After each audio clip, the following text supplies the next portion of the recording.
একটা সুন্দর সকালকে সাথে নিয়ে আজকে কলকাতা ফেরার পালা। দুদিনের এই কাটোয়া সফরের ছোট্ট ছুটিটা বেশ ভালোই কাটলো। আপাতত 6টা 20 ট্রেন ধরে হাওড়া আর সেখান থেকে মেট্রো ধরে নিজের জায়গায়। কাটোয়া থেকে ট্রেনে জায়গা পেতে কোনোদিনই অসুবিধা হয়নি, আজও তার ব্যতিক্রম নয়। কিন্তু হঠাৎ আমাকে এই উঠে দাঁড়িয়ে থাকতে দেখে অবাক হচ্ছ তো? আসলে অবাক হওয়ার কিছু নেই, যারা ডেলি প্যাসেঞ্জারি করে তারা এগুলোর সাথে ভালোভাবেই অভ্যস্ত।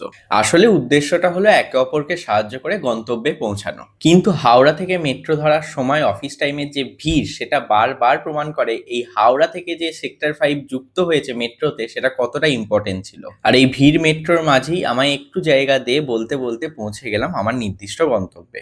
আর এতক্ষণে পেটের মধ্যে তো ইঁদুর দৌড়াদৌড়ি শুরু করে দিয়েছে, তাই ফ্ল্যাটে ঢোকার আগে পাড়ার দোকানের পরোটা কাকুর কাছ থেকে পরোটা নিয়ে নিলাম। যাই হোক, বাড়িতে ঢুকে তাড়াতাড়ি স্নান খাওয়া সেরে নিলাম, কারণ আজকে আবার বসতে হবে ডেসপ্যাচের কাজে। আর ডেসপ্যাচের কাজে সাহায্যের জন্য আজকে সুকন্যাকেও ডেকে নিয়েছিলাম, কারণ একদিনে এতগুলো পার্সেল একা প্যাকিং করা আমার পক্ষে সম্ভব হচ্ছিল না।